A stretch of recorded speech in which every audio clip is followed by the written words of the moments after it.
Iya, Saudara, kenapa Ganjar tiba-tiba bicara soal dugaan politisasi bansos atau bantuan sosial dan meminta penyaluran dari bansos ini jangan dijadikan komoditas politik jelang pemilu. Benarkah ada indikasi? Lalu bagaimana mengawasinya? Dan untuk mengulasnya sore ini sudah bergabung di Kompas Petang ada pengamat politik Universitas Diponegoro Nur Hidayat Sardini, ada juga juru bicara TKN Prabowo Gibran Aceh Hasan Syazili dan juga juru bicara TPN Ganjar Mahfud Guntur Romli. Selamat sore Bapak-bapak. Selamat sore. Assalamualaikum. Selamat sore. Assalamualaikum. Waalaikumsalam. Saya ke Bang Guntur dulu. Bang Guntur, kenapa sih Mas Ganjar ini tiba-tiba bicara soal dugaan politisasi bansos? Emang ada temuan apa?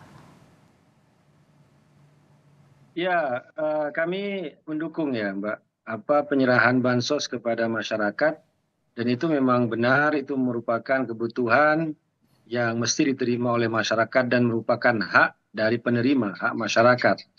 Apalagi kan memang dalam kondisi terakhir-terakhir ini ya harus kita akui bahwa ada hal-hal yang sulit ya bagi masyarakat yang di kelas bawah. Maka kami sangat mendukung ya penyerahan bansos itu. Namun dengan catatan dan yang sudah disampaikan oleh Mas Ganjar, bantuan sosial itu jangan dipolitisasi, apalagi hanya untuk kebutuhan pilpres. Karena bansos itu merupakan hak dari masyarakat yang memang membutuhkan. Dan perlu diingat bahwa segala keputusan bansos itu tidak hanya menjadi tanggung jawab pemerintah, tapi juga diputuskan oleh DPR. Misalnya. Jadi ini baru sebuah dugaan atau temuan, Bang?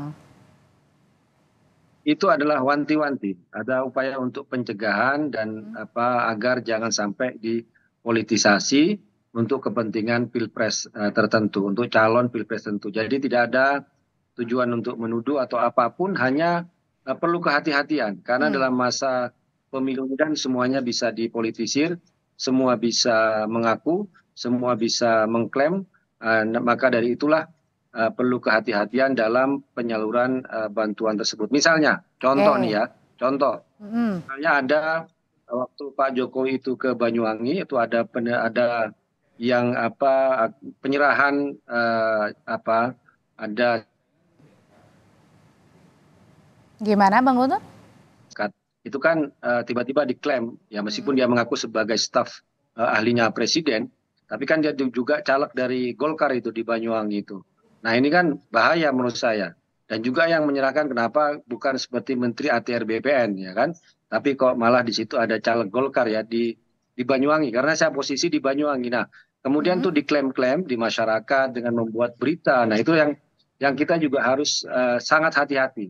Karena apapun yang menjadi program pemerintah itu adalah haknya masyarakat. Tidak boleh diklaim oleh sebuah katakanlah partai politik atau oleh calon presiden tertentu. Jadi ini yang disampaikan Mas Ganjar itu hanya sebatas imbauan agar hati-hati, demikian. Oke, ada sebatas atau ada imbauan ya, hati-hati. Nah tapi kalau misalnya pesannya yang ditangkap dari Mas Ganjar ini, Kang Aceh, ini sebuah pernyataan yang jangan-jangan ada politisasinya juga nih?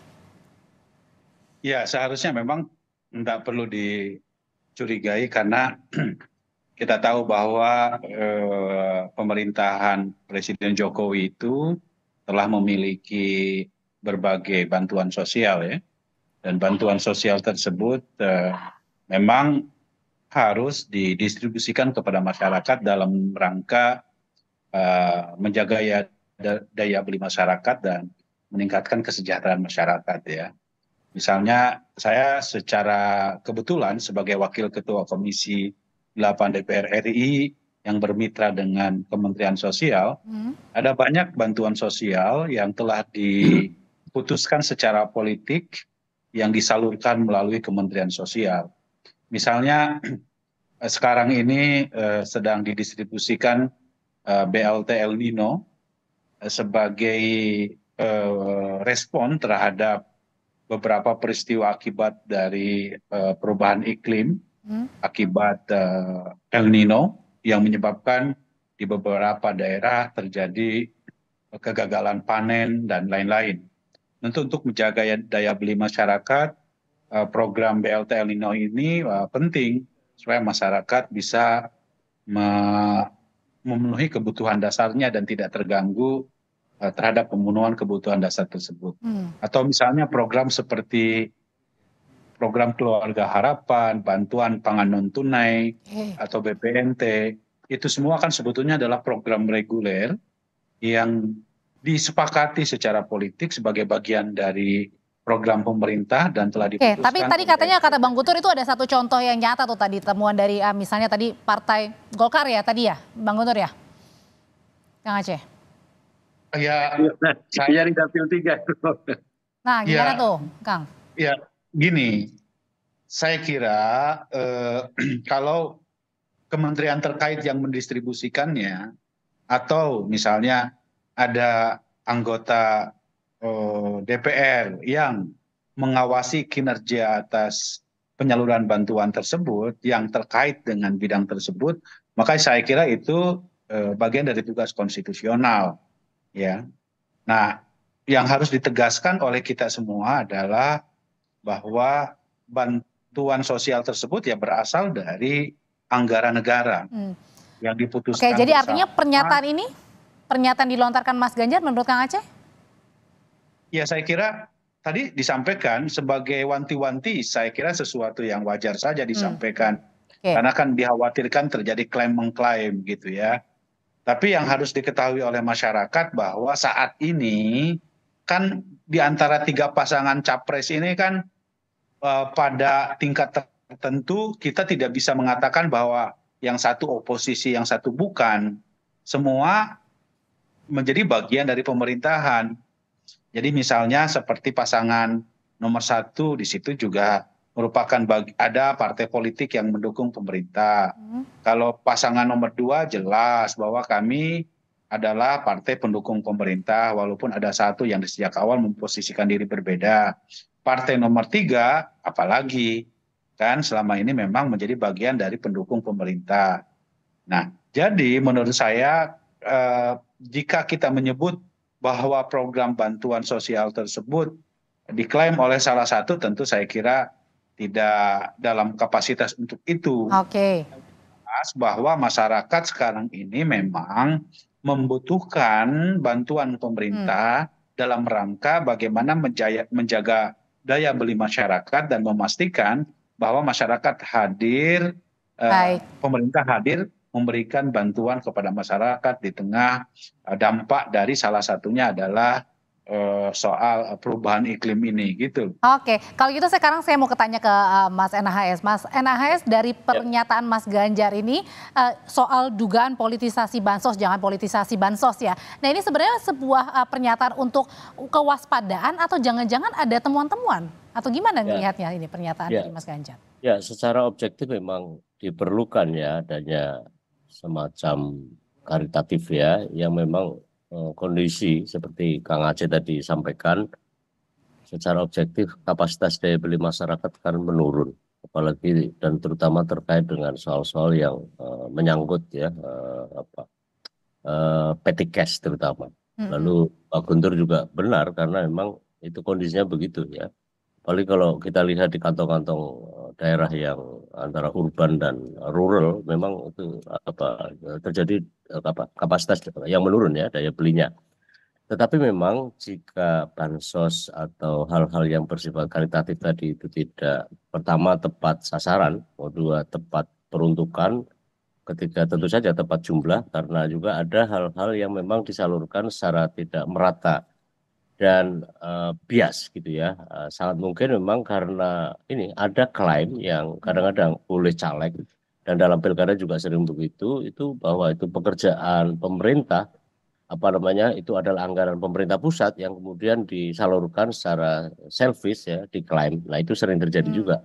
Dan kalau masuk ke wilayah elektoral, itulah yang disebut sebagai pork barrel itu ya, tong babi, yang itu kecil-kecil tapi merata, umum gitu ya, yang tentu saja diperlukan adanya untuk mengawasnya ya jelas jajaran Bawaslu, karena di satu sisi memang tidak mengurangi atau menghalangi terhadap hak masyarakat, dan itu memang komitmen pemerintah dan siapapun pemerintahnya kita juga harus objektif.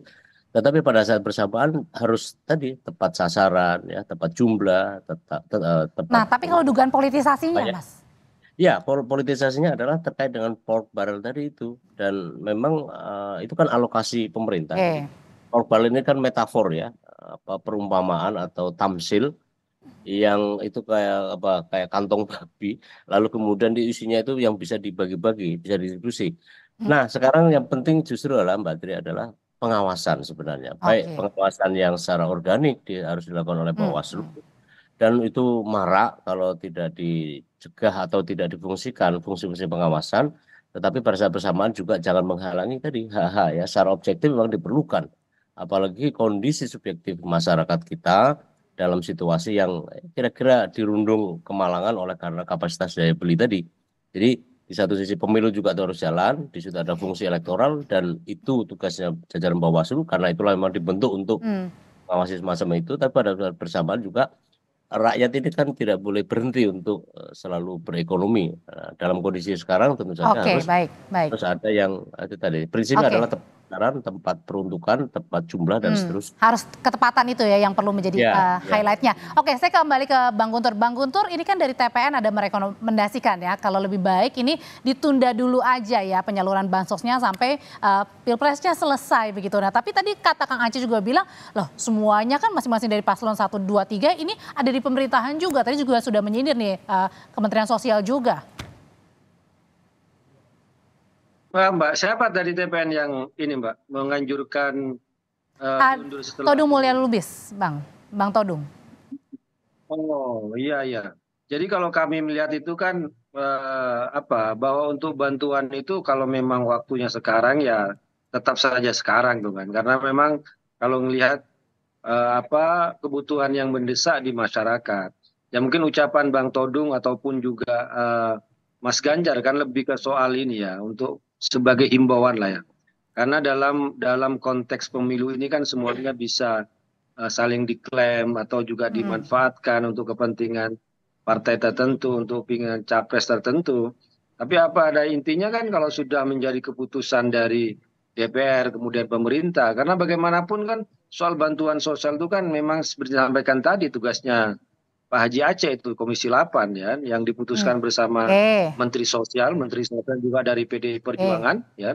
Tapi kan untuk penyaluran kan tetap tidak boleh ada unsur-unsur politik di situ, karena memang murni itu adalah bantuan dari pemerintah, dari negara yang menjadi haknya masyarakat, dan itu menjadi tanggung jawab ya yang juga harus disampaikan kepada masyarakat ya, bahwa itulah yang menjadi kewajiban pemerintah untuk memberikan ya santunan, bantuan bagi mereka yang lemah, mereka yang membutuhkan, begitu Mbak. Kalau gitu Kang Aceh sebagai anggota DPR juga sebaiknya gimana nih?